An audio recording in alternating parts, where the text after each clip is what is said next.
Hola, bienvenidos. Soy el doctor Jorge Almendares, radiólico. Hoy estudiaremos el faringograma y el esofagograma en los estudios contrastados de la deglución. Iremos paso a paso. Comencemos. Antes de comenzar, veamos el recorrido de hoy. Empezaremos por la deglución normal con su fisiología, sus etapas y sus datos clave. Después estudiaremos los trastornos de la deglución y la disfagia con sus causas neurológicas y mecánicas. Luego entraremos de lleno en el faringograma, su técnica, sus indicaciones y su carácter de estudio dinámico. Seguiremos con el esofagograma, el doble contraste y la fase de relleno, y con la anatomía del esofagno, su trayecto, sus túnicas, sus afintes y la peristalsis.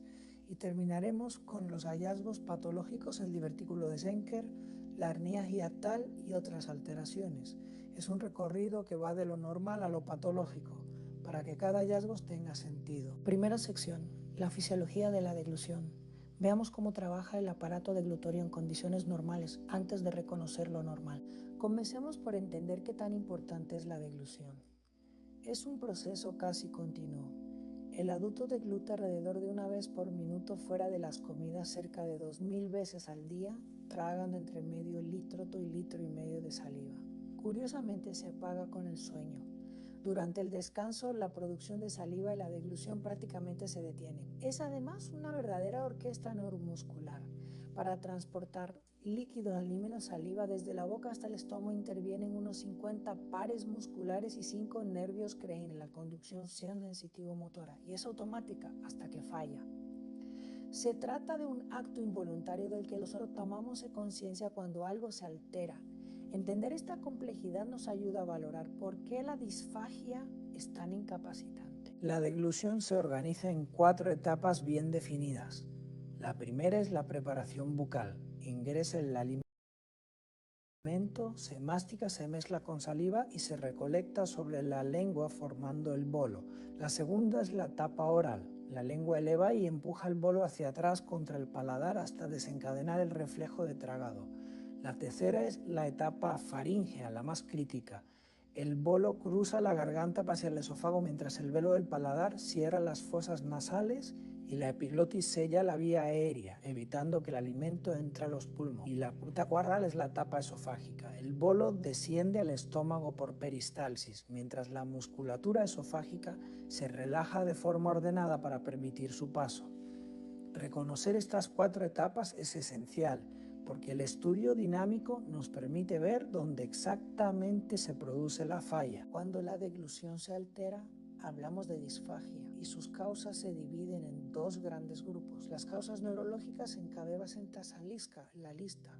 El accidente cerebrovascular o apoplejía es la principal causa de disfagia. Le siguen las lesiones de los nervios cerebrales por tumores o meningitis, los trastornos de la unión muscular como la miastenia gravis, las enfermedades musculares con atrofia y la propia edad, que reduce la elasticidad y añade cambios en la columna vertebral. Las causas mecánicas forman el segundo grupo. La enfermedad estructural primaria, con inflamación o tumoraciones que obstruyen el paso, y las secuelas de tratamiento tras cirugía, radioterapia o quimioterapia previas. La idea central es clara. El diagnóstico de entrada preciso y temprano es la condición decisiva para el éxito de la terapia. El paciente con disfagia se evalúa mejor con un enfoque multidisciplinario, con 3 miradas complementarias. La primera es el examen base del habla, la exploración de la motricidad bucal, de la sensibilidad y de los reflejos deglutorios. La segunda corresponde al otorrinolaringólogo o al foniatra, con la valoración endoscópica de faringe y laringe que permite observar directamente la deglución. Y la tercera es la del radiólogo, con la videofluoroscopia y la grabación de rayos X, que constituyen el estudio dinámico de referencia. Estas 3 perspectivas no compiten, se complementan. Juntas profegen una imagen completa del problema y orientan con precisión el tratamiento. Segunda sección, el faringograma. ¿Qué es, para qué sirve y cómo evalúa en tiempo real las fases oral y faríngea de la deglución? Entremos ahora en el faringograma. Es un estudio radiológico contrastado realizado bajo fluoroscopia, cuya función es valorar la mecánica de la deglución. Evalúa en tiempo real la sasa oral y faríngea mientras el paciente traga bario de distintas consistencias. Sus indicaciones principales son la disfagia orofaríngea de causa no aclarada, la sospecha de aspiración hacia la vía aérea, el control tras un accidente cerebrovascular o una cirugía de cabeza y cuello y la búsqueda de divertículos faríngeos, como el de Zenker. En cuanto a la técnica, el paciente se coloca sentado o de pie y se obtiene en proyección lateral y anteroposterior, empleando bario en varias consistencias, desde líquido hasta semisólido. Esa capacidad de ver la deglución en movimiento es lo que hace único a este estudio. Esta diapositiva incorpora un estudio dinámico en fluoroscopia. En la secuencia se observa la deglución de bebario. Podemos seguir el tránsito del bolo por la cavidad oral y por la faringe y apreciar el cierre de la vía aérea por la epiglotis, el mecanismo que protege los pulmones. Este tipo de registro cuadro a cuadro es precisamente lo que aporta la videofluoroscopia frente a una radiografía estática. Nos muestra el tiempo y la coordinación de cada fase. Para quienes deseen verlo con detalle, la diapositiva incluye además un enlace al vídeo en línea con la farinografía y el esofograma en cine vídeo de la deglución. Tercera sección, el esofagograma y la anatomía del esófago. Su técnica de doble contraste y relleno, el trayecto, las túnicas y los esfínteres. Pasemos al esofagograma. Es un estudio radiológico contrastado cuya función principal es demostrar el esófago. Constituye una excelente alternativa a la endoscopia. Es la técnica más útil para estudiar las enfermedades esofágicas cuando por cualquier causa no puede realizarse una endoscopia. Requiere un ayuno de al menos 8 horas antes de la exploración. Es muy útil para diagnosticar divertículos, estenosis esofágicas y hernia hiatal. El medio de contraste habitual es el sulfato de bario y el estudio consta de 2 etapas o fases. Conviene recordar una regla de seguridad. Si se sospecha perforación o riesgo de aspiración, se prefiere un contraste hidrosoluble en lugar del bario. Con la preparación adecuada, es un estudio simple, seguro y muy rentable. El esofagograma se realiza en 2 fases complementarias. La primera es la fase de doble contraste, que combina bario y aire. El aire distiende las paredes del esófago y el bario dibuja la superficie mucosa, lo que permite demostrar el detalle fino de la mucosa. La segunda es la fase de contraste simple o de relleno, en la que se usa únicamente bario. Su característica principal es distender el esófago para valorar el contorno, el calibre y la peristalsis. Dicho de forma sencilla, el doble contraste es para el detalle de la mucosa y el relleno simple es para la forma y el movimiento del esófago.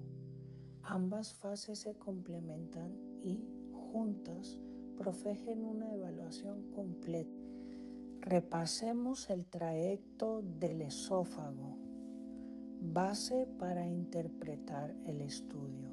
El esófago discurre por el cuello y por el mediastino posterior del tórax hasta introducirse en el abdomen superior, atravesando el diafragma. En su recorrido recibe impresiones de las estructuras vecinas con las que está en íntimo contacto, y son 4 las que conviene memorizar. Primero, el cartílago cricoides de la laringe. Segundo, el callado aórtico de la arteria aorta. Tercero, la aurícula izquierda del corazón.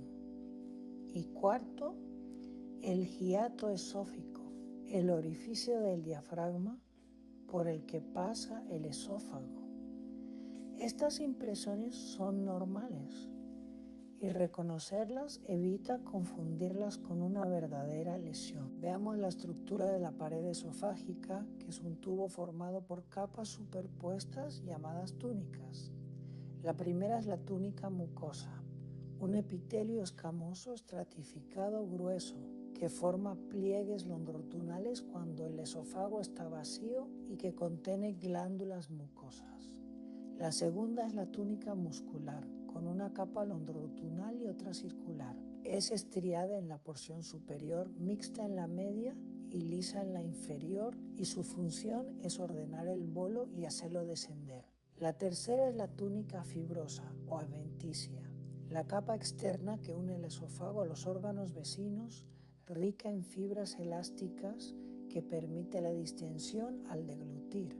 Un punto débil a recordar es el área de transición, donde la pared es más vulnerable. La motilidad del esófago se apoya en sus esfínteres y en la peristalsis. El esfínter esofágico superior es la puerta de entrada. Impide el paso de aire al esófago y el reflujo del contenido hacia la faringe. El cuerpo esofágico genera las ondas peristálicas, las primarias que siguen a la deglución y las secundarias provocadas por la distensión que empujan el bolo hacia abajo. El esfínter esofágico inferior es la barrera ante reflujo. Se relaja para permitir el paso al estómago y luego vuelve a cerrarse. Y como refuerzo, el diafragma a la altura del hiato refuerza mecánicamente a ese esfínter inferior. Este juego coordinado de esfínteres y ondas es lo que mantiene el alimento avanzando en una sola dirección. Esta diapositiva presenta un caso clínico con estudio contrastado. Se trata de un esofagama de un paciente con antecedente quirúrgico cervical y sensación de alimento retenido. En la secuencia observamos el paso del bario y la valoración del contorno esofágico, buscando estrechamientos o irregularidades que expliquen los síntomas. Es un buen ejemplo de cómo el esofagama orienta el diagnóstico cuando hay antecedentes quirúrgicos. Para profundizar, la diapositiva incluye además un enlace en línea con un trago de bario, es decir, un esofagama completo como estudio radiológico. Cuarta sección, los atórigas. Las alteraciones que el estudio detecta: divertículo de Zenker, hernia hiatal, acalasia. Comencemos los hallazgos patológicos con el divertículo de Zenker, de localización cricofaringea. Es un falso divertículo formado solo por mucosa y submucosa que emerge de la porción posterior del músculo constrictor faríngeo inferior en el llamado triángulo de Killian. Su origen puede ser congénito o adquirido por presiones excesivas en la faringe inferior, es decir, por disfunción cricofaríngea. El paciente típico es habitualmente mayor de 70 años y su clínica es muy característica: halitosis, disfagia y regurgitación de comida no digerida. Recordar este perfil, el paciente añoso con halitosis y regurgitación permite sospecharlo de inmediato y confirmarlo con el faringograma. Continuemos con la hernia hiatal. Se define como la protrusión del estómago hacia el tórax a través del hiato esofágico del diafragma.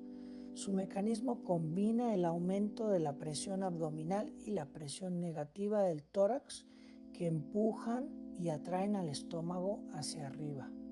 Se describen 4 tipos, desde la tipo 1 deslizante, que es la más frecuente, hasta la tipo 4 gigante, que astrasa hasta además otras vísceras. Sus complicaciones merecen atención porque son la razón de su importancia clínica: esofagitis, estrechamiento de estenosis, úlcera péptica, esófago de Barrett y, en su evolución más grave, transformación maligna. Por eso el esofagograma no solo la detecta, sino que ayuda a vigilar sus consecuencias. Además del Zenker y la hernia hiatal, el estudio permite detectar otras alteraciones importantes. La calasia es una falla de relajación del esfínter esofágico inferior con aperistalsis que produce la imagen clásica en pico de pájaro con dilatación proximal del esófago. Las estenosis son estrechamientos del calibre. Pueden ser pépticas por reflujo o postcáusticas tras la ingesta de corrosivos. La enfermedad por reflujo gastrofágico, la ERGE, consiste en el reflujo del contenido gástrico hacia el esófago y es la base del esófago de Barrett y de la esofagitis. Y las neoplasias se manifiestan como efectos de represión irregulares y estenosis en imagen de manzana mordida, típica del cáncer esofágico. Reconocer estos patrones es la esencia de la interpretación. Esta diapositiva ofrece un vídeo clínico complementario. Es un registro clínico y fluoroscópico del abortaje de un paciente con un trastorno de glutorio presentado como material de apoyo docente de Telmets de la Universidad de Panamá. Observar un caso real integra todo lo que hemos visto: la técnica, la dinámica de la deglución y los hallazgos.